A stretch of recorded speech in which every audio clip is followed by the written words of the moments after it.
Hey guys, how are you all. मेरा नाम है मनदीप सिंह। स्वागत है आपका मेरे चैनल एफएलएम के अंदर। एंड गाइस, आज हम अपना एक नया चैप्टर स्टार्ट करने जा रहे हैं जिसका नाम है financial services organisation and its registration process. अच्छा, फाइनेंशियल सर्विसेज ऑर्गेनाइजेशन, मैं अभी डिटेल में बात करूंगा इंडिया में क्या क्या होता है। फाइनेंशियल सर्विसेज ऑर्गेनाइजेशन का मतलब है कि ऐसे ऑर्गेनाइजेशंस जो इंडिया में फाइनेंशियल सर्विसेज प्रोवाइड करती हैं। अच्छा, फाइनेंशियल सर्विसेज में लोन्स देना, इंश्योरेंस करना, है ना। आप किसी को लोन दे रहे हो, आप किसी की इंश्योरेंस कर रहे हो, डीमैट अकाउंट ओपन करना, है ना, स्टॉक मार्केट ट्रेडिंग के लिए डीमैट अकाउंट ओपन करना एटसेट्रा, ये सब फाइनेंशियल सर्विसेज का पार्ट है।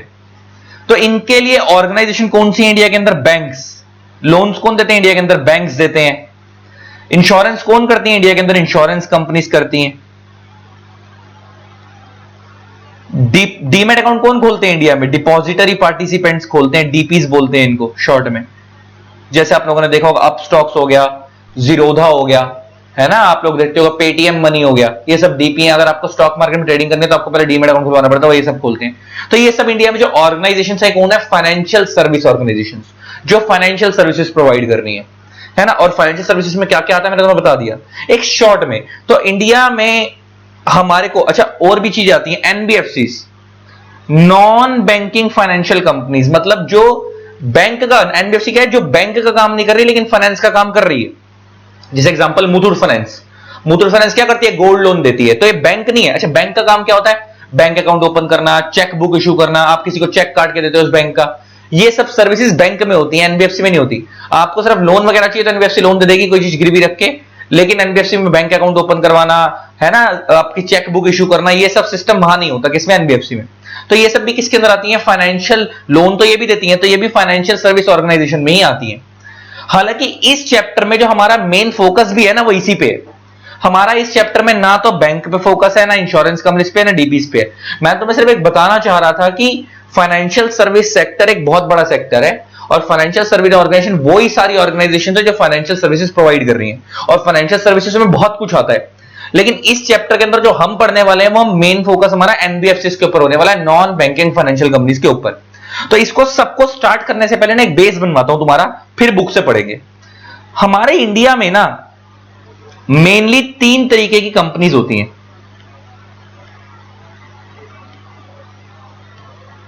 हमारे इंडिया के अंदर मेनली तीन तरीके की कंपनीज होती हैं। एक होती है बैंकिंग कंपनीज,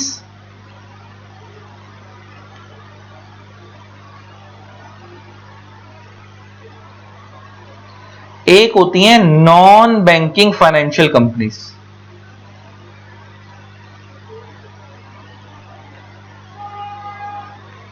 फाइनेंशियल कंपनीज, इनको हम शॉर्ट में एनबीएफसीज बोलते हैं।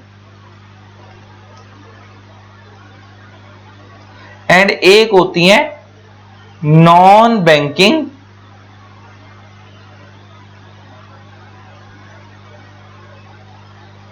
Non financial companies.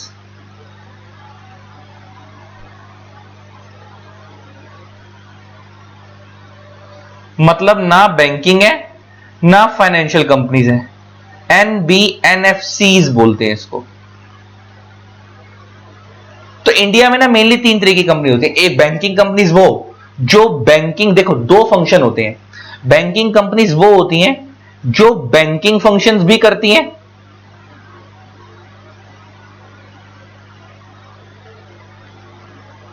Plus financing functions भी करती हैं।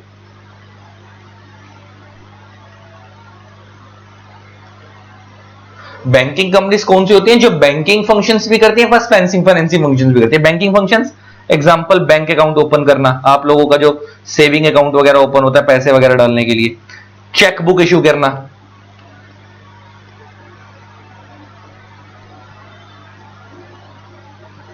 Demand draft, demand draft DD सुना होगा ना, डिमांड ड्राफ्ट फैसिलिटी, डीडी वगैरह बनवाना हो तो यहीं से बनता है ना, डिमांड ड्राफ्ट फैसिलिटी। ये सब बैंकिंग फंक्शंस हैं। फाइनेंसिंग फंक्शंस में क्या आता है? लोन देना, है ना। अब वो सिक्योर्ड भी हो सकता है, अनसिक्योर्ड भी हो सकता है।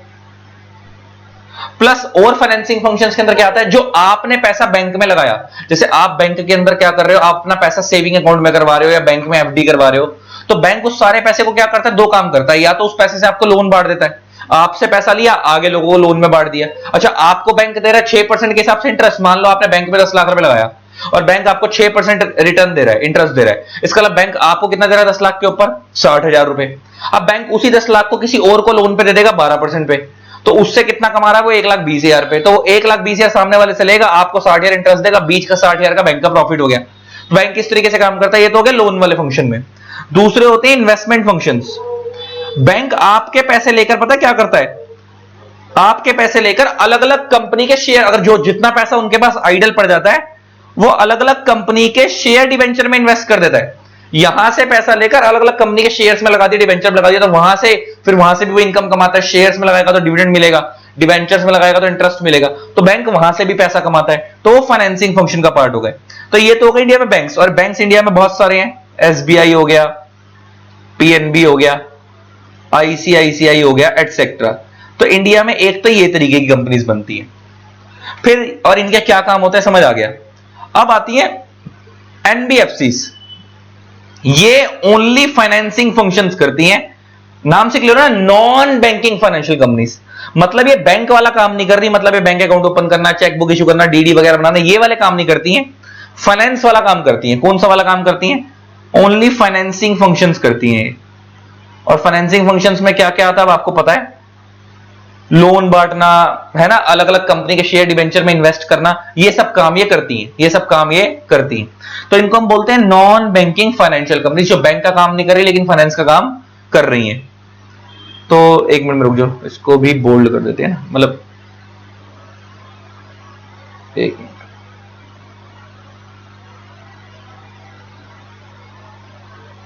ठीक है जी, ये अलग हो गया। अब फाइनेंसिंग फंक्शंस ये करती हैं। अच्छा, एनबीएफसीज भी ना दो तरीके की होती हैं। एनबीएफसीज भी कितने तरीके की होती हैं, एनबीएफसीज भी 2 टाइप्स की होती हैं मेनली, 2 कैटेगरी में आते हैं। एक होती है जो कि रजिस्टर्ड विद आरबीआई है,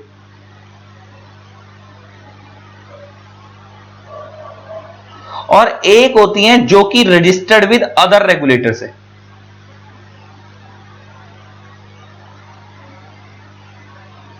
अदर रेगुलेटर्स है।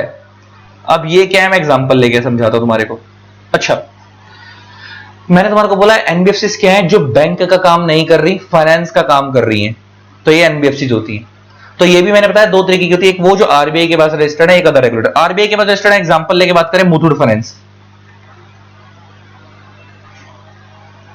जो गोल्ड लोन देती है। आपसे आप टीवी में ऐड आती है ना, मुथूट फाइनेंस, आप गोल्ड गिरवी रखो बदले में लोन ले लो। एचडीबी फाइनेंस, कभी नाम सुनाओ, ये भी लोन देती है, ये भी एचडी, ये भी क्या है, इसके पास रजिस्टर्ड है आरबीआई के पास। मन्नापुरम फाइनेंस, टीवी में ऐड आती होगी, आपने देखा होगा, एटसेट्रा। ये सब वो हैं जो आरबीआई के पास रजिस्टर्ड है। कुछ एनबीएफसीज ऐसी हैं जो बैंक का काम नहीं कर रही, फाइनेंस का काम कर रही है, लेकिन ये अदर रेगुलेटर्स के पास रजिस्टर्ड है, आरबीआई के पास रजिस्टर्ड नहीं है। ये कौन सी है बताता हूं।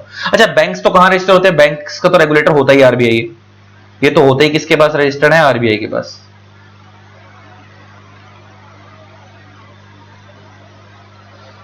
हमारा मेन फोकस वैसे बाकी इन पे है भी नहीं, बैंक्स वगैरह पे है भी नहीं इस चैप्टर के अंदर, एनबीएफसीज पे ही है और ना एनबीएनएफसी पे है। लेकिन मैं तो बता रहा हूं कि इंडिया में 3 तरीके की मेनली कंपनियां बनती हैं। अच्छा, अदर रेगुलेटर्स में कौन सी आती हैं, जैसे एग्जांपल लेके बात करें, इसमें एक बनती है इंडिया के अंदर हाउसिंग फाइनेंस कंपनीज, ये भी एनबीएफसी है।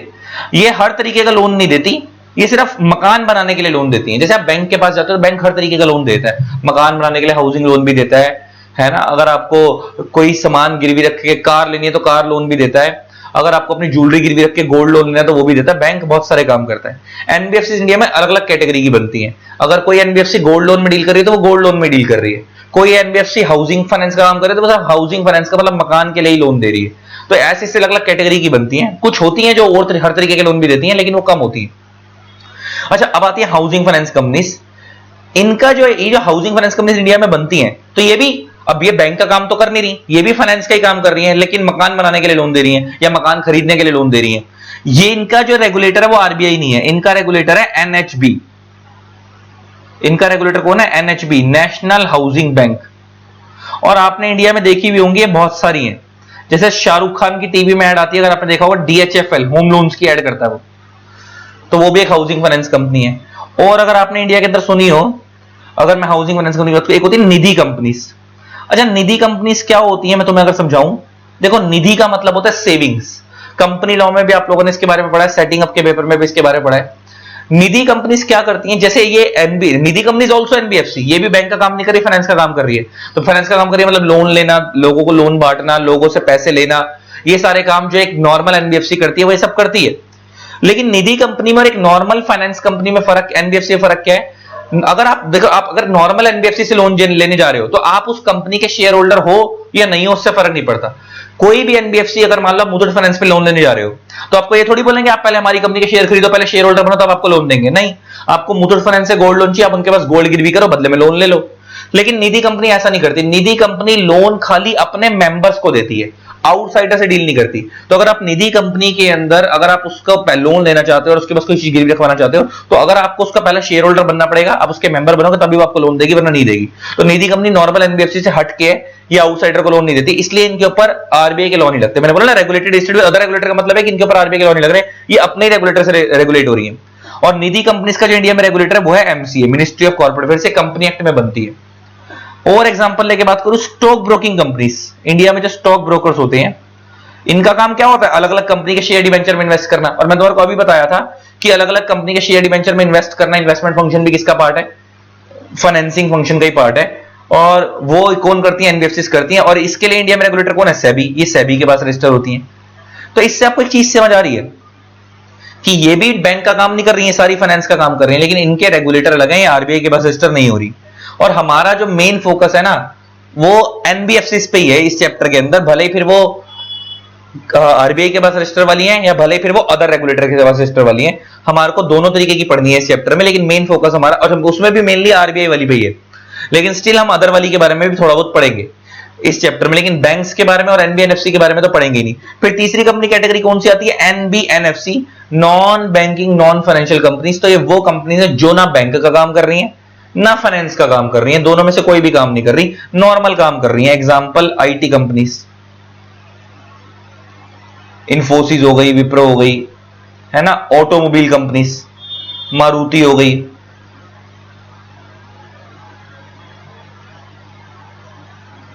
है ना, FMCG companies, fast moving consumer goods, example Parle, है ना, आशीर्वाद आटा, ये सब क्या है? खाने पीने वाली आइटमें जो बेचती है ना, हिंदुस्तान यूनिलीवर, ये सब कौन सी कंपनीज हो गई? Non banking non financial companies. तो हमने समझा कि सर इंडिया में मेनली तीन तरीके की कंपनीज होती हैं, ये आपने चार्ट बना लिया होगा सर। कौन कौन सी? Banking companies, NBFC company, non banking non financial companies. Banking companies वो होती है जो बैंकिंग प्लस फाइनेंसिंग फंक्शंस दोनों करती हैं, और बैंकिंग फंक्शन फाइनेंसिंग फंक्शन में क्या होता है मैं समझ आ गया। एनबीएफसी वो है जो बैंक का काम नहीं कर रही लेकिन फाइनेंस का काम कर रही है। इसमें भी दो कैटेगरी होती है, एक वो वाली जो आरबीआई के पास रजिस्टर्ड है, एक वो जो अदर रेगुलेटर्स के पास रजिस्टर्ड है, उनके बारे में मैंने बता दिया। फिर तीसरी कैटेगरी आती है एनबीएनएफसी, जो ना बैंक का काम कर रही है ना फाइनेंस का काम कर रही है, नॉर्मल अदर काम कर रही है। अच्छा, एक क्वेश्चन आता है बच्चे के दिमाग में, सर इंडिया में जब बैंक दोनों काम कर ही लेता है, बैंक वाले काम भी कर लेता है और फाइनेंस वाले काम भी कर लेता है, तो फिर एनबीएफसी बनाने की क्या जरूरत थी फाइनेंसिंग फंक्शंस के लिए अलग से? बैंक को ही करने देते। अब बहुत बड़ा लॉजिक है इसके अंदर, मैं तुम्हें बताता हूं दिक्कत क्या है। इंडिया में अगर आपको बैंक बनाना है ना, तो मिनिमम कैपिटल 200 करोड़ की चाहिए। अगर आपको बैंक बनाना है तो लॉ बोलता है आपको मिनिमम कैपिटल 200 करोड़ रुपए की चाहिए, और वो भी विद इन 3 इयर्स आपको 300 करोड़ तक लेके जानी पड़ेगी उसकी capital. With in 3 years bank बनने के आपको उसकी कैपिटल कहां तक पहुंचा देनी है? 300 करोड़ तक पहुंचा देनी है। मतलब 300 करोड़ टोटल में हो जानी चाहिए। तो 200 करोड़ पहले लगाया तो प्लस में इसका मतलब 100 करोड़ और हो जाना चाहिए 3 साल के अंदर अंदर। तो आपको अगर इंडिया में बैंक बनाना है तो आपको 300 करोड़ रुपए तक की कैपिटल चाहिए अगर इंडिया में बैंक बनाना है तो। और इंडिया में बैंक पहले आपको पता है लिमिटेड है, क्योंकि वो और इतने लोगों को लोन चाहिए, इतने लोगों को फाइनेंसिंग चाहिए, इतने लोगों को देखरेख करवानी है, बैंक्स पूरी कर ही नहीं पाते, और इतने लोगों के पास पैसा ही नहीं है। बहुत बड़े बड़े लोग ही तो बैंक खोल पाते हैं, नॉर्मल बंदा बैंक थोड़ी खोल पाता है। तो इंडिया में बैंक इतने है ही नहीं और लोगों की डिमांड ज्यादा है, और लोगों को ज्यादातर बैंकिंग फंक्शन से मतलब नहीं है, लोगों को ज्यादातर अपना धंधा चलाने के लिए पैसे लोन का लेने देने का ज्यादा मतलब होता है। और बैंक्स इंडिया में इतनी रिक्वायरमेंट लोगों की पूरी कर ही नहीं सकते, क्योंकि बैंक्स लिमिटेड हैं और लोग बहुत सारे हैं, पैसा हर किसी को चाहिए। तो इन्हीं का बैंक्स का वर्कलोड रिड्यूस करने के लिए और इंडिया में लोगों की डिमांड भी पूरी होती रहे, एनबीएफसी का कंसेप्ट इंट्रोड्यूस किया गया था, जो बैंक का काम नहीं करे, फाइनेंस का काम करे, क्योंकि लोगों को बैंकिंग में ज्यादा इंटरेस्ट भी नहीं है। बहुत सारे लोगों को सिर्फ फाइनेंसिंग में इंटरेस्ट होता है, पैसे के लेन देन में ज्यादा इंटरेस्ट होता है, पैसे सेव करना, चेक वेक काटना है, बैंक फंक्शन में ज्यादा इंटरेस्ट, उनको लोन चाहिए। बहुत सारे लोग ऐसे, इनको बैंक से, बहुत सारे लोग तुम्हारे को ऐसे दिख जाएंगे गली मोहल्ले में जिन्होंने आज तक बैंक में अकाउंट भी नहीं खुलवाया, लेकिन लोन की जरूरत तो उनको भी है। तो एनबीएफसी जैसे लोगों की हेल्प करती हैं। और इसको बनाने में फायदा क्या है कि ये बहुत मिनिमम कैपिटल से बन जाती है। अलग अलग तरीके की एनबीएफसी है इंडिया में, उसकी अलग अलग रिक्वायरमेंट है, लेकिन मिनिमम 2 करोड़ रुपए से बन जाती है। कुछ कुछ एनबीएफसी से ज्यादा फंड से भी बनती है, 5 करोड़, 10 करोड़, 25 करोड़ आगे जाके पड़ेंगे, लेकिन ऐसा 100, 200, 300 करोड़ रुपए नहीं चाहिए होते, कम पैसे से बन जाता है एनबीएफसी। तो एनबीएफसी इंडिया में बनाना आसान है, इसलिए इंडिया में लोगों की डिमांड्स को पूरी करने के लिए, plus financial sector India grow करे, बैंक्स हर कोई नहीं खोल सकता, इसलिए एनबीएफसी का कंसेप्ट लेकर आया गया, ताकि लोगों की रिक्वायरमेंट पूरी हो, प्लस हमारे इंडिया का फाइनेंशियल सेक्टर भी ग्रो हो, तो एक वो अलग इंडस्ट्री भी खड़ी हो। तो एनबीएफसी का कंसेप्ट लाया गया। ठीक है जी। अच्छा, एक चीज और, एनबीएफसी, क्योंकि मैंने बोला नॉन बैंकिंग फाइनेंशियल कंपनी, तो अल्टीमेटली है तो वो कंपनी। तो इंडिया में अगर आपको एनबीएफसी बनाते हो, अगर आपको, तो आपको 2 स्टेप तो मेनली फॉलो करना ही है। 2 स्टेप क्या फॉलो करने हैं? स्टेप 1, आपको एक कंपनी इनकॉर्पोरेट करनी है अंडर कंपनीज एक्ट।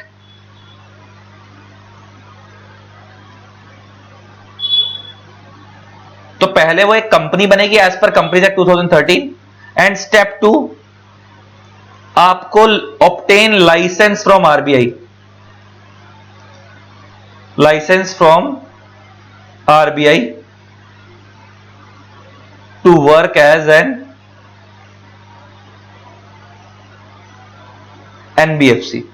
क्योंकि आप इंडिया में एनबीएफसी वाला काम करना चाहते हो तो आपको आरबीआई से लाइसेंस लेना पड़ेगा। तो 2 स्टेप मेनली होते हैं। इसके अलावा नॉन बैंकिंग फाइनेंशियल कंपनी, मैंने बोला रेगुलेटर आरबीआई है, तो ये नहीं है कि वो आरबीआई रेगुलेटर तो वो आरबीआई के लॉ के अकॉर्डिंग बन रही है, नहीं, वो बनेगी तो कंपनी एक्ट में एज अ कंपनी, पहले वो कंपनी बनेगी, देन फिर उसको आरबीआई से लाइसेंस लेना पड़ेगा, तो उसको ऊपर कंपनी लॉ भी लगेगा क्योंकि वो कंपनी एक्ट में बनी है, साथ में आरबीआई के लॉ भी लगेंगे क्योंकि उसको आरबीआई से लाइसेंस लेकर क्या करना पड़ रहा है, एज एनबीएफसी बनना पड़ रहा है। तो एनबीएफसी को दोनों लॉ फॉलो करने पड़ेंगे। आरबीआई की गाइडलाइंस होती है, क्योंकि आरबीआई के पास क्योंकि एनबीएफसी का रेगुलेटर कौन है इंडिया में? आरबीआई, तो उसको आरबीआई से लाइसेंस लेना पड़ेगा, और जो मिनिमम कैपिटल रिक्वायरमेंट है वो आरबीआई ने बताई एनबीएफसी बनने के लिए, वो भी पूरी करनी पड़ेगी। और कंपनी एक्ट में पहले कंपनी बनेगी, देन वो आरबीआई से लाइसेंस लेंगे, देन वो क्या कहलाएगी? एनबीएफसी कहलाएगी।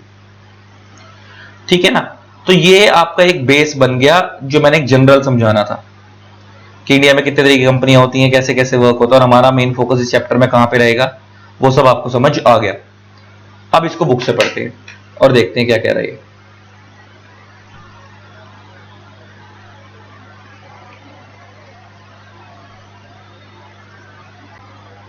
अब पढ़ो बुक से, देखो क्या कहता है। India has a diversified financial sector undergoing rapid expansion both in terms of strong growth of existing financial services firms and new entities entering into the market. कह रहे हैं इंडिया में आज के डेट में फाइनेंशियल सेक्टर बहुत ज्यादा grow कर रहा है, भले ही जो पहले की कंपनियां इंडिया में ऑपरेट हो रही हैं वो तो ग्रो कर ही रही हैं, नए प्लेयर भी बहुत सारे आ रहे हैं। अच्छा, एसबीआई, पीएनबी, ये सब तो पुराने प्लेयर हैं। ये जो HDB finance, Muthoot finance, Manappuram finance, कभी नाम सुने थे इनके? कुछ सालों में ज्यादा सुनने शुरू हुए हैं। The sector comprises commercial bank. अब देखो बता रहा है कि फाइनेंशियल सेक्टर बहुत बड़ा है, उसमें commercial banks, insurance companies, NBFC company, cooperative banks, pension fund, mutual fund and other small financial entity, बहुत सारी चीजें आती हैं। The banking regulator has allowed new entities such as payment banks. Payment में एग्जांपल, इसका बेस्ट एग्जांपल है Paytm. आजकल आपको पता है पेटीएम में आप 1 लाख रुपए तक का आप उसके अंदर जो रख सकते हो, पेमेंट बैंक के अंदर आप पेमेंट डालते हो, ट्रांसफर करते हो, तो Paytm bank is a payment bank. आगे टू बी क्रिएटेड, फोन के थ्रू ही सारी बैंकिंग होती है, फोन के थ्रू इनके अपना अलग बैंक के सिस्टम आ गया आजकल। To thereby adding to these type of entities operating in the sector. However, the financial sector in India is predominantly a banking sector with commercial banks accounting for more than 64% of the total assets held by financial system. यहाँ word आ रहा है total assets. अच्छा एक बात बताओ, सुनना बड़े ध्यान से, टोटल एसेट्स का मतलब क्या है? अच्छा एक बात बताओ, तुम्हारे पास 10 लाख रुपए का मान लो एक बैंक है, सुनना बड़े ध्यान से। बैंक अगर आप बैंक जो आपको लोन देता है, बैंक जो आपको लोन देता है, वो बैंक के लिए एसेट है। मान लो अगर बैंक ने आपको 10 करोड़ रुपए का लोन दिया किसी मिस्टर ए को, तो मिस्टर ए के लिए वो लोन लायबिलिटी है, इसको वो पैसा चुकाना है, और बैंक के लिए वही लोन एसेट है। सेम लोन बैंक के लिए एसेट है, क्यों? क्योंकि बैंक को उस पैसे के ऊपर इनकम मिलेगी। बैंक को उस पैसे के ऊपर क्या मिलेगी? इनकम मिलेगी। अब उल्टा करते हैं, वाइसा वर्सा। जो बैंक है, और मान लो एक पर्सन मिस्टर ए, अगर मिस्टर ए ने बैंक के अंदर एफडी करवा रखी है, फिक्स डिपॉजिट करवा रखा है,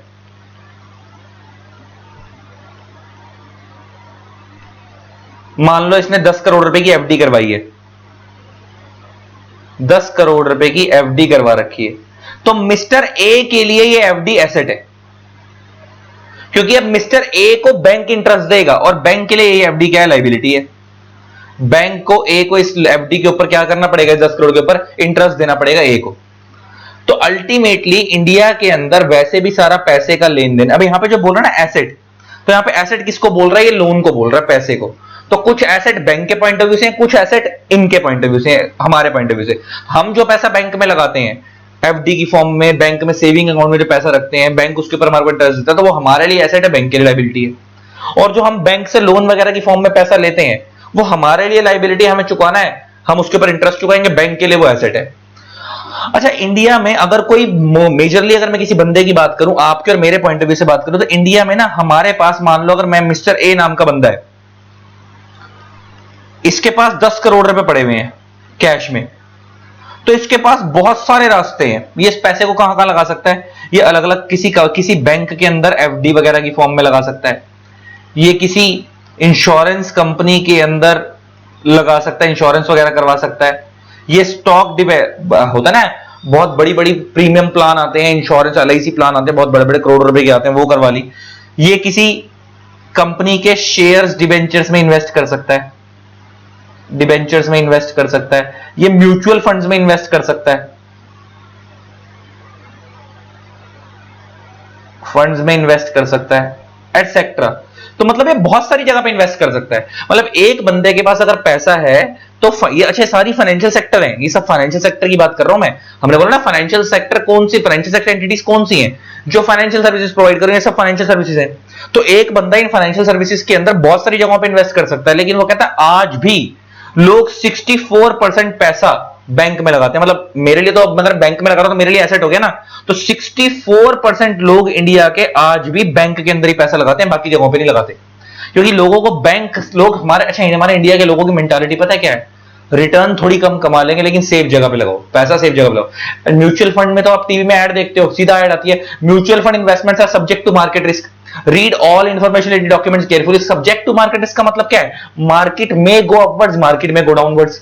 तो अगर आप म्यूचुअल फंड में इन्वेस्ट करोगे, तो म्यूचुअल फंड में आप पैसा लगा रहे हो, तो वो पैसा बढ़ भी सकता है, घट भी सकता है, तो वो रिस्की हो गया ना। हालांकि अगर पैसा, अगर आप देखोगे कंसिस्टेंटली 5-7 साल के अंदर म्यूचुअल फंड हर साल की 12-15% की रिटर्न दे देता है। बैंक्स में अगर आप एफडी में पैसा लगाओगे 4-5-6% की रिटर्न मिलती है पर एनम की, पूरे एक साल की। तो म्यूचुअल फंड में रिटर्न ज्यादा है लेकिन रिस्क भी है। और हमारे इंडिया के लोग क्या सोचते हैं आज भी, भाई रिस्क नहीं लेना, भले ही रिटर्न थोड़ी कम मिल जाए, कुछ तो आएगा लेकिन सेफ होना चाहिए पैसा। और इसीलिए तुम देखोगे बहुत सारे लोगों की तो ये भी मेंटालिटी होती है कि बैंक में भी, सारे बैंकों में नहीं लगाते, सरकारी बैंकों में लगाते हैं, पैसा सेफ रहेगा। हालांकि बड़े बैंक भी आसानी से पैसा नहीं मार सकते, आईसीआईसी, एचडीएफसी, ऐसा नहीं है कि वो मार लेंगे तुम्हारा पैसा। बैंक्स को बनाने के नॉर्म्स ही बहुत स्ट्रिक्ट है और बैंक्स को चलाने के नॉर्म्स भी बहुत स्ट्रिक्ट हैं। लेकिन स्टिल आज भी लोग जितना एसबीआई पीएनबी पे भरोसा करते हैं, एसबीआई पीएनबी में भरोसा करते हैं, उतना बाकी बैंकों पे नहीं करते। बस एसबीआई, सेम ऐसे इंश्योरेंस कंपनी के केस के अंदर जितना लोग एलआईसी पे ट्रस्ट करते हैं, बाकी इंश्योरेंस कंपनी पे ट्रस्ट नहीं करते। बस दिक्कत यह है कि लोग एसबीआई पीएनबी के अलावा बाकी बैंकों में अकाउंट इसलिए खुलवाते हैं क्योंकि वो एसबीआई पीएनबी की सर्विसेज से परेशान होते हैं कि काउंटर नंबर 4 पे जाके बात करो, काउंटर नंबर 6 पे जाके बात करो। और जो नॉर्मल प्राइवेट सेक्टर बैंक्स हैं, आईसीआईसी, एचडीएफसी, वहां पे फुल्ली एसी होता है, आराम से तमीज से बात करते हैं वो लोग आपसे। तो कोटक वगैरह हो गए, तो उसमें सर्विसेज थोड़ी अच्छी होती है, तो इसलिए बंदे को लगता है कि यार इन प्राइवेट सेक्टर बैंक्स में ज्यादा बढ़िया है। अदरवाइज अगर सच्चाई ये है कि आज भी लोगों का ट्रस्ट बैंकों में, सरकारी बैंकों में ज्यादा होता है। तो वो ये कहना चाह रहा है कि 64% ये लिखा ना word financial assets, total assets of in the held by the financial system, तो मतलब आज भी ये है कि फाइनेंशियल सिस्टम मतलब कि जो टोटल वे जो फाइनेंशियल सिस्टम में जो लोगों का पैसा लगता है, और फाइनेंशियल सिस्टम में बहुत कुछ आता है, बैंक्स आती हैं, इंश्योरेंस कंपनीज आती हैं, म्यूचुअल फंड्स आते हैं, बहुत कुछ आता है, शेयर डिवेंचर्स आते हैं।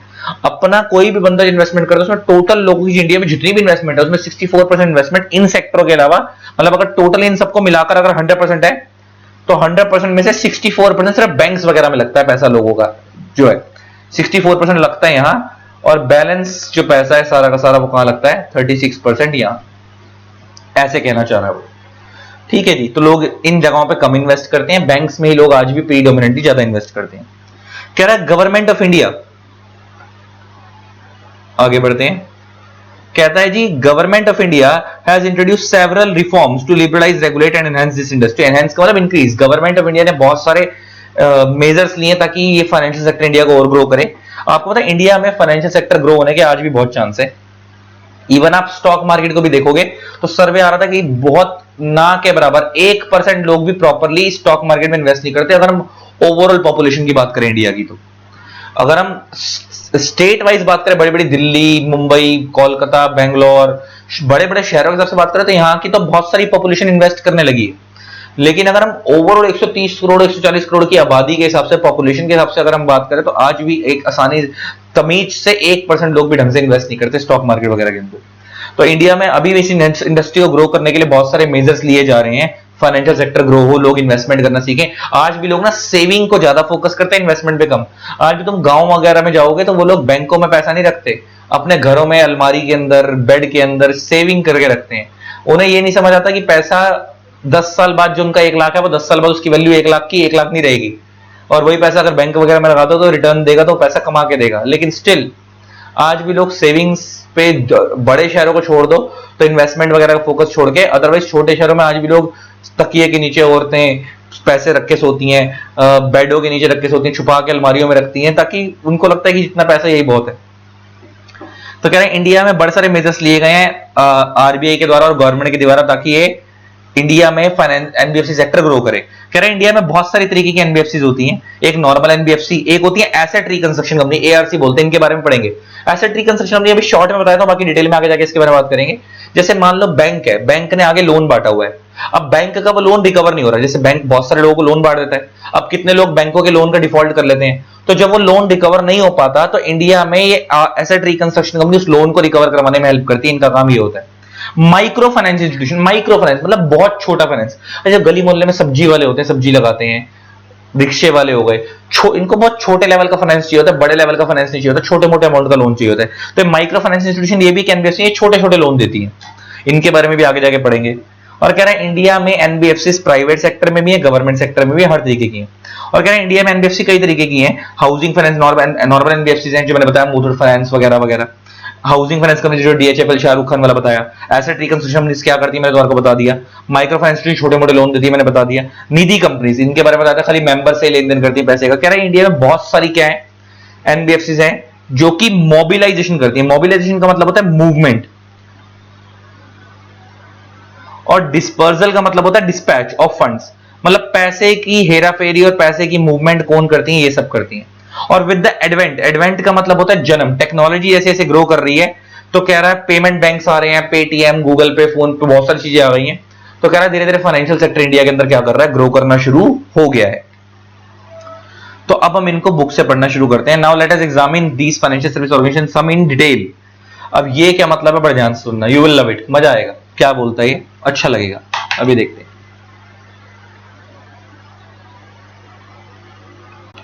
अब पढ़ते हैं गाइस एनबीएफसी के बारे में कि एनबीएफसी क्या होती है। नॉर्मल बता रहा है, अभी डिटेल में कितने तरीके की एनबीएफसी होती है वो सब तो हम आगे जाके बात करेंगे। अभी वो आपको सिर्फ इतना बता रहा है कि एनबीएफसी क्या होती है। तो क्या कह रहा है, ध्यान से देखना।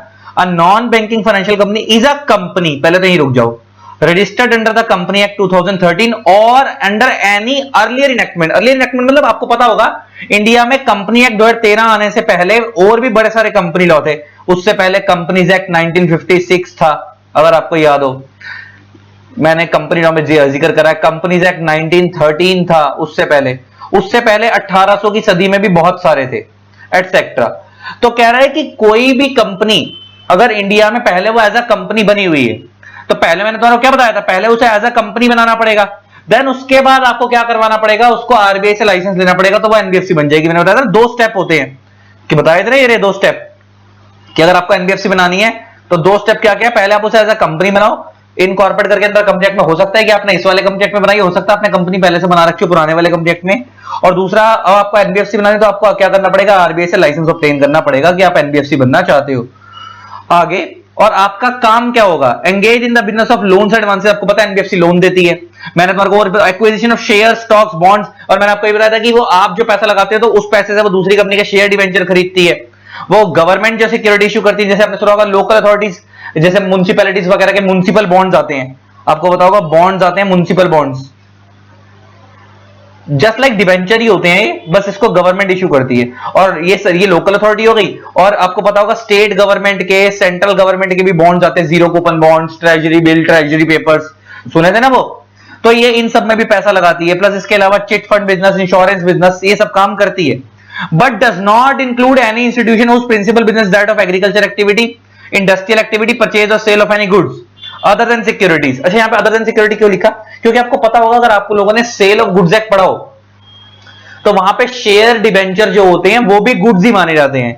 लेकिन आपको पता है कि एनबीएफसी शेयर डिवेंचर में तो खरीदती है दूसरी कंपनी के, तो कह रहा है वो तो वो खरीद सकती है। लेकिन इसके अलावा अगर किसी भी कंपनी का अगर मेन बिजनेस एग्रीकल्चर करना है, कोई industrial activity, example industrial activity समझते हो ना, ऑटोमोबाइल का काम हो गया, ये सब काम हो गया, कोई परचेज सेल गुड्स का हो गया, अगर आप ऐसा कोई काम कर रहे हो, या आप सर्विस सेक्टर में हो, या आप कोई इमोबल प्रॉपर्टी का कंस्ट्रक्शन का काम कर रहे हो, तो कह रहा है फिर ऐसी कंपनी एनबीएफसी नहीं कहलाती, ऐसी कंपनी एनबीएफसी नहीं कहलाती। तो ले देखिए, अगर आपको एनबीएफसी बनना है तो एनबीएफसी बनने के लिए आपका मेन काम 2 ही होने चाहिए, मोटा मोटा ये 3 4 5 काम जो मेन बताए, एक लोन देना, लोन से एडवांसेस करना, दूसरी कंपनी के शेयर डिवेंचर खरीदना, गवर्नमेंट कंपनी के शेयर, गवर्नमेंट बॉन्ड्स में इन्वेस्ट करना, लीजिंग का काम करना, चीजों को देना, चिट फंड का, वही जो निधि कंपनी का काम होता है वही चिट फंड कमेटी डालना, इंश्योरेंस बिजनेस, ये सब एनबीएफसी के काम होते हैं। कह रहा मोटा मोटा भी ये सब काम करोगे।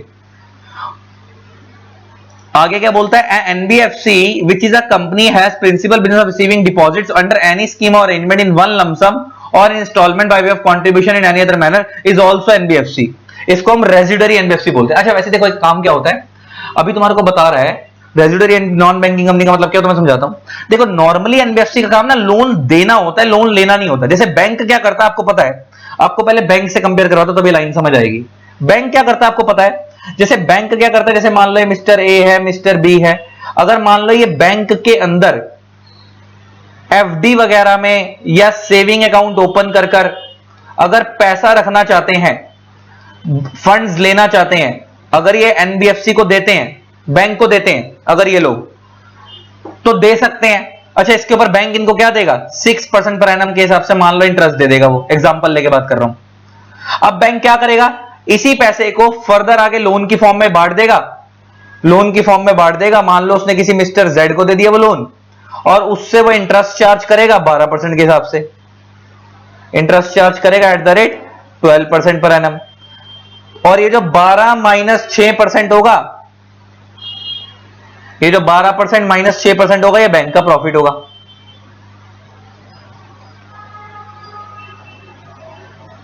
तो ये जो 6% बचा ये क्या होगा, बैंक का प्रॉफिट। ये बैंक का क्या होगा, प्रॉफिट होगा। बात समझ आती है। तो इसका इस तरीके से बैंक कमाता है। तो नॉर्मली बैंक पैसा लेता भी है आप लोगों से, बदले में इंटरेस्ट देता है, और आपका पैसा देता भी है लोन की फॉर्म में, दोनों काम करता है। लेकिन जो एनबीएफसी होती है ना, वो 90% केसेस में पैसा लेती नहीं है। 90% केसेस के अंदर ओनली लोन देती हैं, लोन ग्रांट करती हैं, डिपॉजिट एक्सेप्ट नहीं करती।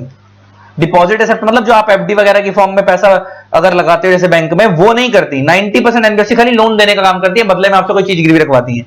लेकिन कह रहा है इंडिया में अब ऐसी एनबीएफसी भी बनने लग गई हैं जो आपसे, जैसे आप बैंक में एफडी कराते हो, आप ऐसे उसमें भी एफडी करवा सकते हो। बस ये बैंक से अभी भी हटके क्यों है, क्योंकि यहां पे चेकबुक वगैरह सिस्टम वो नहीं होता। बैंक अकाउंट में जैसे सेविंग अकाउंट खुल जाता है, करंट अकाउंट वो नहीं खुलता, सिर्फ एक एफडी अकाउंट खुल सकता है। आप डिपॉजिट अकाउंट खुलवा सकते हो, ये वाला काम कर सकते हो एनबीएफसी में। लेकिन अभी भी वो चेकबुक फैसिलिटी, ओवरड्राफ्ट फैसिलिटी, और आपका क्या कहते हैं सेविंग अकाउंट, करंट अकाउंट खुलवाना, वो सब बैंकिंग फंक्शन है, वो सब तो अभी भी एनबीएफसी में नहीं होते। लेकिन आजकल एनबीएफसी ऐसी वाली जरूर बनने लगी है जो एफडी वगैरह वाला पैसा एक्सेप्ट करती हैं। आप एनबीएफसी में एफडी खोल सकते हो और उनसे लोन ले सकते हो। तो ये वाली एनबीएफसी आने लग गई है। तो ऐसी एनबीएफसी को वो कह रहा है हम इन्हें बोलते हैं रेजिडरी एनबीएफसी। रेजिडरी एनबीएफसी का मतलब होता है बची कुची एनबीएफसी जो अलग से हटके थोड़ा सा काम कर रही है। तो कह रहा है नॉर्मली तो इंडिया में एनबीएफसी सिर्फ वही होती है जो लोन देती हैं और बदले में आपसे कोई चीज गिरवी रखवाती हैं, एक काम उनका ये होता है, और दूसरा वो आपसे जो पैसा लिया अलग अलग कंपनी के शेयर डिबेंचर में इन्वेस्ट करा। कह रहा है मोस्टली एनबीएफसी तो ऐसी होती हैं, लेकिन कह रहा है कुछ एनबीएफसी ऐसी भी होने लग गई हैं आजकल जो लोगों से डिपॉजिट भी एक्सेप्ट करती हैं, और जैसे आप बैंक में एफडी लगाते हो और बदले में लोन भी देती हैं, जैसे नॉर्मल एक बैंक लोन देता है और बदले में आपसे कोई चीज गिरवी रखवाती है। तो ये वाली एनबीएफसी पे इनको हम नाम बोलते हैं रेजिडरी एनबीएफसी, जो लोगों से डिपॉजिट भी लेती है ना। भले आप वो पैसा एनबीएफसी के अंदर वन लमसम में मतलब एक ही बार में करवा दो या मंथली इंस्टॉलमेंट करवा दो। आपने देखा होगा एफडी दो तरीके की होती है, एक होता है आपने एक ही बार में पूरा पैसा जमा करवा दिया 10-50 लाख रुपए जो भी है ना वो, और आपको मंथली क्या मिल रहा है, इंटरेस्ट मिल रहा है। और एक होती है आप धीरे धीरे करके पैसा डाल रहे हो, उसे हम बोलते हैं रेकरिंग डिपॉजिट। पूरा एक बार में नहीं डाल रहे, मतलब डिपॉजिट्स भी ना बैंक में जनरली दो तरीके के होते हैं। एक होते हैं फिक्स डिपॉजिट, जहां पे आप एक ही बार में लमसम पूरा पैसा डाल देते। मान लो आप पे 1 करोड़ रुपए पड़ा है, आपने 1 करोड़ रुपए बैंक में जमा करवा दिया एक ही बार में लमसम में, और बैंक आपको बदले में क्या देगा, इंटरेस्ट। एक होता है रेकरिंग डिपॉजिट। रेकरिंग का मतलब होता है रिपीटिंग, मतलब आप पे ना पूरा पैसा, मान लो आप पे 1 करोड़ रुपए इकट्ठा नहीं है, आपके पास कभी 5 लाख रुपए आता है किसी महीने में, कभी 10 लाख रुपए आता है, तो आप पे पैसा सेव नहीं हो पाता। तो आप ये सोच रहे हो कि कब तक इकट्ठा करूंगा, ऐसे एक बार इकट्ठा करके इन्वेस्ट करूंगा तो उसमें तो बहुत टाइम लग जाएगा, तो जितना आता जाएगा उतना उतना मैं डिपॉजिट करवाता जाऊंगा। ऐसे पैसे को हम बोलते हैं इंस्टॉलमेंट में डिपॉजिट कराना, इसको हम बोलते हैं रेकरिंग डिपॉजिट। तो जितना इतना डिपॉजिट कराते जाओगे उसके ऊपर आपको इंटरेस्ट मिलता जाएगा। तो बैंक के अंदर दो तरीके की डिपॉजिट आप जनरली करवाते हो, एक होता है फिक्स डिपॉजिट, एक होता है रेकरिंग डिपॉजिट। तो कह रहा है वही डिपॉजिट्स आप आजकल ये एनबीएफसी भी फैसिलिटी देने लगी, यहां पे भी करवा सकते हो। और ऐसी एनबीएफसी जो आपसे पैसा ले भी रही है डिपॉजिट्स की फॉर्म में, बदले में आपको इंटरेस्ट देती होगी, और आपको जो लोन दे भी रही है बदले में आपसे इंटरेस्ट लेती होगी, ऐसी एनबीएफसी को हम बोलते हैं residuary and non banking companies. और ये बैंक से हटके अभी भी क्यों है, क्योंकि यहाँ पे करंट अकाउंट, सेविंग अकाउंट और वो जो चेक वाली फैसिलिटी, ओवरड्राफ्ट वाली फैसिलिटी, वो जो बैंकिंग फंक्शंस होते हैं मेनली वो सब यहां नहीं होते, अभी भी सिर्फ पैसे का लेन देन करती हैं। अब वो क्या बोलता है बड़े ध्यान से देखो,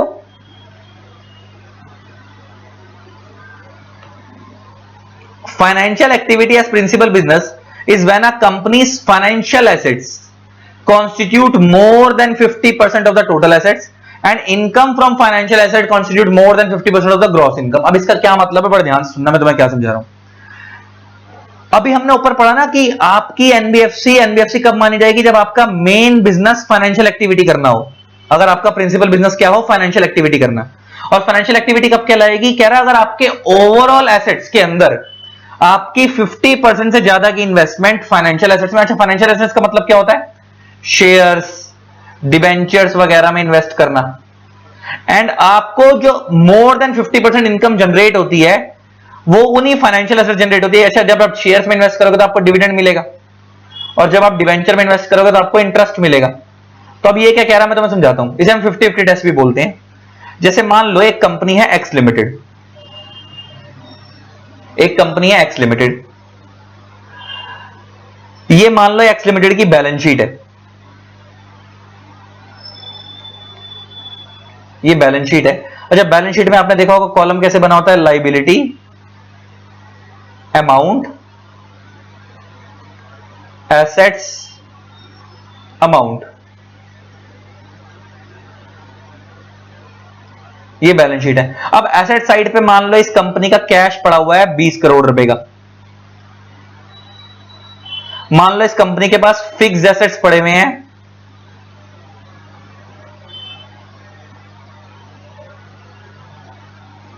50 करोड़ के, और मान लो इस कंपनी ने जो दूसरी कंपनी के शेयर डिबेंचर में इन्वेस्ट किया हुआ है, जो इस कंपनी की इन्वेस्टमेंट है इन शेयर्स और debentures of other companies, other companies, वो है मान लो 80 करोड़, 80 करोड़। इसका मतलब जो इस कंपनी के टोटल एसेट है, टोटल एसेट कितने हैं, 50, 60, 70, 70 और 80, 150 करोड़। वो कह रहा हूं टोटल एसेट्स में से अगर आपके जो फाइनेंशियल एसेट्स है वो 50% से ज्यादा है, तो पहले 150 करोड़ का 50% कितना हो गया, 50% हो गया 75 करोड़। और आपके जो फाइनेंशियल एसेट है, जो आपने दूसरी कंपनी के शेयर डिबेंचर में इन्वेस्ट करा है, ये फाइनेंशियल एसेट हो गए आपके लिए, क्योंकि आपको पैसा देंगे। मैंने क्या बोला था, जब आप किसी कंपनी के शेयर डिवेंचर में इन्वेस्ट करते हो तो फाइनेंशियल एसेट हो गया, तो वो 80 करोड़ है, तो इसका मतलब 80 करोड़ 75 करोड़ से ज्यादा है। तो एक क्राइटेरिया तो ये है जो आपको पूरा करना है, मतलब आपके जो टोटल एसेट्स हैं उसमें तो कैश भी है, फिक्स्ड एसेट भी, करंट एसेट, बहुत कुछ होगा, उसमें से जो आपने दूसरी के जो आपके फाइनेंशियल एसेट हैं, अच्छा फाइनेंशियल एसेट में लोन भी आते हैं, फाइनेंशियल एसेट में जो आपने लोगों को लोन बांट रखे हैं वो भी आपके लिए एसेट है ना, एनबीएफसी के लिए। मैंने तो थोड़ी देर पहले बताया था कि अगर आप एनबीएफसी से लोन लोगे तो आपके लिए लायबिलिटी, एनबीएफसी के लिए एसेट है वो, तो वो भी एक फाइनेंशियल एसेट है।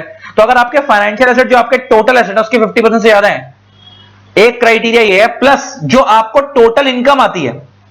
अच्छा मान लो इस एक्स लिमिटेड, ये मान लो ये एक्स लिमिटेड रेडीमेड गारमेंट में डील करती है रेडीमेड गारमेंट में, एग्जांपल लेके बात कर रहा हूं, लेकिन इसने इतनी इन्वेस्टमेंट कर रखी है और इसकी मान लो रेडीमेड गारमेंट से जो इनकम आती है वो आती है 30 करोड़ रुपए पर एनम, ये इसकी इनकम है। एंड जो इसको डिविडेंड प्लस इंटरेस्ट इनकम आती है, ये तो आ गई रेडीमेड गारमेंट वाली इनकम, गारमेंट वाली इनकम। अगर जो इसको डिविडेंड प्लस इंटरेस्ट इनकम आती है वो आती है इसको 50 करोड़ रुपए पर एनम, तो इसका मतलब इसकी टोटल इनकम कितनी हो गई, टोटल इनकम हो गई 80 करोड़, 80 करोड़, और उसका 50% कितना होता है, 50% होता है 40 करोड़, और आपकी इनकम कितनी है 50 करोड़। जो ये इसको हम फाइनेंशियल, ये वो वाली इनकम हो गई जो इनकम फ्रॉम फाइनेंशियल एसेट्स है, जो आपने इन्वेस्टमेंट करी थी उसमें से जो इनकम आ रही है वो वाली हो गई, तो ये भी 50% से ज्यादा है, तो आपकी कंपनी एनबीएफसी मान ली जाएगी और आपको लाइसेंस लेना पड़ेगा। ये वो कह रहा है, इसे हम 50-50 टेस्ट भी बोलते हैं, और आपको अपने आप को एज अ आरबीआई रजिस्टर करवाना पड़ेगा एनबीएफसी पे। मतलब जो आपकी कंपनी, अगर आपकी company from the day one he NBFC बन रही है और आरबीआई रजिस्टर करा रही तो बात ही खत्म हो गई। लेकिन अगर आपकी कंपनी की और आपको अगर आपकी और जो from the day one NBFC बन रही है उसको तो एक क्राइटेरिया पूरा करना ही है 50-50 टेस्ट वाला। और 50-50 टेस्ट का मतलब क्या है, आपको समझ आ गया कि आपकी जितनी भी इनकम आ रही है उसमें से टोटल इनकम में से 50% इनकम आपकी किसमें से आनी चाहिए, इनकम फाइनेंशियल एसेट से आनी चाहिए। फाइनेंशियल एसेट मतलब जो आपने इन्वेस्टमेंट करी है उसमें डिविडेंड इंटरेस्ट जो मिल रहा है आपकी फाइनेंशियल इनकम हो गई। और जो आपकी ओवरऑल इन्वेस्टमेंट है, एसेट है, उसमें से 50% एसेट कौन से होने चाहिए, फाइनेंशियल एसेट होने चाहिए। मैंने दोनों एग्जांपल बैलेंस शीट बनाकर दिखा दिए कि आपके टोटल एसेट में 50% से ज्यादा एसेट्स कौन से होने चाहिए, फाइनेंशियल एसेट होने चाहिए। और जो इनकम आ रही है आपकी टोटल में, अगर वो 50% से ज्यादा आ रही है इस फाइनेंशियल एसेट्स के ऊपर से जनरेट हो रही है तो आपकी एनबी आपको एज ए एनबीएफसी माना जाएगा, है ना। और ये तो वो वाला केस हो गया कि अगर आपकी कोई दूसरी कंपनी है और वो भी अगर ऐसा कर रही है तो भी माना जाएगा और आपको आरबीआई के पास एज एनबीएफसी रजिस्टर करवाना पड़ेगा। और अगर कोई company from the day one he NBFC बन रही है तो उसको भी एक क्राइटेरिया हमेशा पूरा करना है 50-50 वाला। तो 50-50 वाला क्राइटेरिया का मतलब क्या है, आपको समझ आ गया। कोई भी एनबीएफसी कब कहलाएगी, उसको एक क्राइटेरिया हमेशा पूरा करना पड़ेगा कि उसके जो टोटल एसेट में 50% से ज्यादा एसेट कौन से होने चाहिए, फाइनेंशियल एसेट होने चाहिए, और उसकी टोटल इनकम में 50% से ज्यादा इनकम फाइनेंशियल इनकम से डिराइव हो रही होनी चाहिए, फाइनेंशियल एसेट से डिराइव हो रही होनी चाहिए। अगर दोनों टेस्ट पूरे हो रहे हैं तो आप प्रॉपर एनबीएफसी कहलाओगे, आपका आरबीआई का लाइसेंस ओके रहेगा। ठीक है जी, अब आगे बढ़ते हैं, वरना आपको लाइसेंस कैंसिल कर देंगे अगर आपने टेस्ट फुलफिल नहीं करा तो। ये क्या कह रहा है, NBFCs lend and make investment and hence their activities are akin. Akin means similar, किससे, बैंक से। अच्छा बैंक्स का काम भी तो यही है, बैंक्स क्या करता है, आपसे पैसा लेता है और लोगों को लोन की फॉर्म में बांटता है, और जो पैसा बच जाता है वो अलग अलग कंपनी के शेयर डिबेंचर में इन्वेस्ट करता है। सेम एनबीएफसी वही करती है, लैंडर इन्वेस्टमेंट करती है। मगर ये बैंक से हटकर क्यों है, क्योंकि एनबीएफसी डिमांड डिपॉजिट एक्सेप्ट नहीं करती। डिमांड डिपॉजिट समझते हो, डिमांड डिपॉजिट का मतलब होता है कि मान लो आपने बैंक में एफडी करवाई, मान लो ये बैंक है और ये मान लो एक पर्सन मिस्टर ए है, इसने इस बैंक के अंदर एफडी करवाई है, वो भी डिमांड डिपॉजिट वाली। अब ये डिमांड डिपॉजिट क्या होता है तुम समझना, मान लो इसने वो जो एफडी करवाई है वो करवाई है 10 करोड़ रुपए की डिमांड डिपॉजिट पे। अब 10 करोड़ रुपए की इसको हम एफडी बोलते ही नहीं है, वैसे तो डिमांड डिपॉजिट ही बोलते हैं, अलग से इसको नाम डिमांड डिपॉजिट देते हैं, कुछ लोग इसे एफडी डिमांड डिपॉजिट वाली बोल देते हैं। अब मान लो इसे 10 करोड़ रुपए की एफडी करवाई है और वो डिमांड डिपॉजिट वाली है, तो इसका मतलब ये है कि जब ये डिमांड करेगा फ्यूचर में, जब ये पैसा वापस मांगेगा, बैंक को ऑन द स्पॉट देना पड़ेगा। बैंक को जब ये फ्यूचर में डिमांड करेगा तभी रिटर्न करना पड़ेगा वो पैसा। ये एफडी से अलग क्यों है, इसीलिए लोग इसे एफडी बोलते हैं, लेकिन एफडी बोलना गलत है, इसे अलग से नाम डिमांड डिपॉजिट ही देना चाहिए। क्योंकि एफडी का मतलब होता है अपने 5 साल 10 साल के लिए पैसा लगाया तो फिक्स हो गया वो, तो आप उससे पहले नहीं निकाल सकते। अगर आप उससे पहले निकालोगे तो बैंक चार्जेस काटता है, आपको पता है। मान लो आपने 5 साल की एफडी करवाई है तो आप उससे पहले निकालोगे, बैंक चार्जेस काटता है। डिमांड डिपॉजिट में क्या होता है कि आपने कोई टेन्योर फिक्स नहीं करा, आपने बस पैसा डालकर छोड़ दिया और बैंक को बोला ये डिमांड डिपॉजिट है, तो उसका मतलब यह है कि जब तक आपने रखा तब तक बैंक आपको इंटरेस्ट देता रहेगा, जब आप पैसा वापस मांग लोगे तब बैंक को पैसा वापस देना पड़ेगा। This is called demand deposit. तो बैंक तो ये काम करता है, एनबीएफसी को ये काम करना अलाउड नहीं है, क्योंकि ये बहुत रिस्की काम है ना यार। एनबीएफसी छोटे लेवल पे काम करती है। आप आज पैसा ले रहे हो एनबीएफसी को, और एनबीएफसी आज पैसा आप एनबीएफसी को दे रहे हो, कल को आप इंस्टेंट वापस मांग लोगे, तो एनबीएफसी कई बार इतने छोटे लेवल पे काम करते हैं, उन पर रेंज ही नहीं हो पाता इंस्टेंटली। तो एनबीएफसी को ये चीज करना अलाउड नहीं है, ये सिर्फ बैंक करते हैं। दूसरा, एनबीएफसी पेमेंट सेटलमेंट का काम नहीं करती और चेक वगैरह का काम नहीं करती। वो तुम्हारे को मैंने बताई, करंट अकाउंट, सेविंग अकाउंट, है ना, ये सब सिस्टम, चेक फैसिलिटी है जो आप एक अकाउंट से दूसरे अकाउंट में एनईएफटी करते हो, आरटीजीएस करते हो, पेमेंट फैसिलिटी करते हो, ये सब फैसिलिटी बैंक देता है आपको, है ना। आपका कोटक में बैंक अकाउंट है, आपका एचडीएफसी में अकाउंट है, आप किसी अपने अकाउंट से दूसरे अकाउंट में इंटरनेट बैंकिंग के थ्रू पैसा ट्रांसफर कर रहे हो, चेक काट के दे रहे हो, सब फैसिलिटी बैंक की है, ये एनबीएफसी नहीं करती। और तीसरा होता है deposit insurance facility. Deposit insurance ये क्या होता है? डिपॉजिट इंश्योरेंस फैसिलिटी क्या होती है कि मान लो आपने बैंक पे एफडी करवाई, मान लो ये पर्सन मिस्टर ए है, इसने बैंक के पास एफडी करवाई 10 करोड़ रुपए की, एग्जांपल लेके बात करते हैं। इसने बैंक में क्या करवाई? एफडी करवाई 10 करोड़ रुपए की, इसने मिस्टर ए ने। इस एफडी के साथ ना इंश्योरेंस ऑटोमेटिक हो जाती है, कोई इंश्योरेंस कंपनी साथ में इंश्योरेंस करती है। इंश्योरेंस कंपनी साथ में इस एफडी को क्या कर देती है? इंश्योर कर देती है कि कल को अगर ये बैंक किसी रीजन की वजह से इस एफडी का डिफॉल्ट कर देता है, कल को अगर बैंक डिफॉल्ट कर देता है इस एफडी के अमाउंट का ड्यू टू एनी रीजन, किसी भी रीजन की वजह से, तो उस केस के अंदर वो जो एफडी का पैसा है वो इस मिस्टर ए को इंश्योरेंस कंपनी पे करेगी। इसको हम बोलते हैं डिपॉजिट लिंक्ड इंश्योरेंस। तो कह रहा है ये वाली फैसिलिटी भी सिर्फ बैंक्स के पास होती है, एनबीएफसी के पास नहीं होती। तो वो यही कह रहा है कि एनबीएफसी जनरली बैंक एक से लगते हैं, लेकिन एनबीएफसी ये वाले काम नहीं कर सकती, ये 3 काम एनबीएफसी को करने अलाउड नहीं है। और नीचे वो ये बता रहा है कि अगर आपको इंडिया में एनबीएफसी बनानी है तो आपको एनबीएफसी का लाइसेंस लेना पड़ेगा आरबीआई से, विदाउट रजिस्ट्रेशन आप नहीं रह सकते। और एनबीएफसी के नेट ऑन फंड कम से कम 2 करोड़ रुपए होने चाहिए। ये लिमिट कब से आई है? Since April 1999 net on. हालांकि ना अलग अलग जगह के लिए अलग अलग लिमिट आगे जाके हम पढ़ेंगे कि 2 करोड़ की लिमिट कुछ जगहों पे चेंज भी हो गई है, अभी आगे जाके इसको पढ़ेंगे। आज की डेट में एनबीएफसी की लिमिट क्या है? अलग अलग एनबीएफसी की अलग अलग लिमिट है, लेकिन नॉर्मली अगर आपको एनबीएफसी बनानी है तो उसमें 2 करोड़ रुपए से काम हो जाता है। बाकी अलग अलग एनबीएफसी की अलग अलग लिमिट भी है, कुछ कुछ एनबीएफसी 100 करोड़ से बनती हैं, कुछ एनबीएफसी अलग अलग कैटेगरी की है, कुछ एनबीएफसी 10 करोड़ से बनती हैं। तो अभी हम पढ़ेंगे आगे जाके लिमिट। लेकिन नॉर्मली अगर आपको एनबीएफसी बनानी है तो वो क्या कह रहा है? आपके net on fund, net on fund की ना डेफिनेशन आगे जाके आएगी, लेकिन अभी के लिए इतना मान लो कि नेट ऑन फंड का मतलब होता है paid up equity capital plus free reserves plus security premium account, securities premium account. इन 3 चीजों को जोड़ देंगे तो क्या बनता है?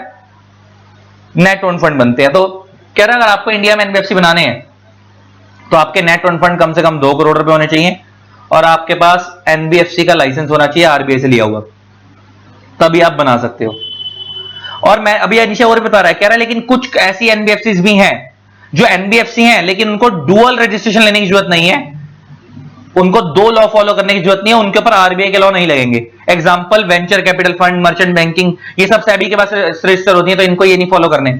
इंश्योरेंस कंपनी मैंने बताया तुम्हारे को, वो भी क्या है? एक एनबीएफसी है, तो ये इंश्योरेंस कंपनी आईआरडीए के पास रजिस्टर होती है, तो इनको भी क्या नहीं करना होता?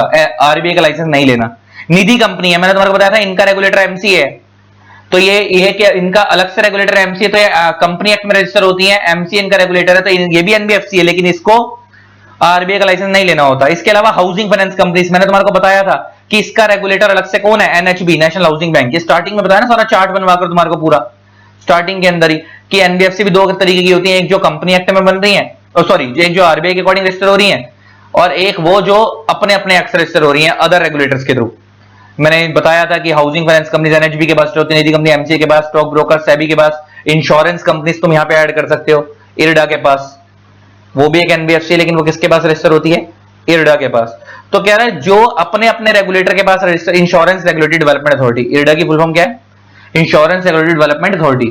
तो कह रहा है जो अपने अपने रेगुलेटर्स के पास रजिस्टर हो रही हैं उनको आरबीआई से सेपरेट लाइसेंस लेने की जरूरत नहीं है।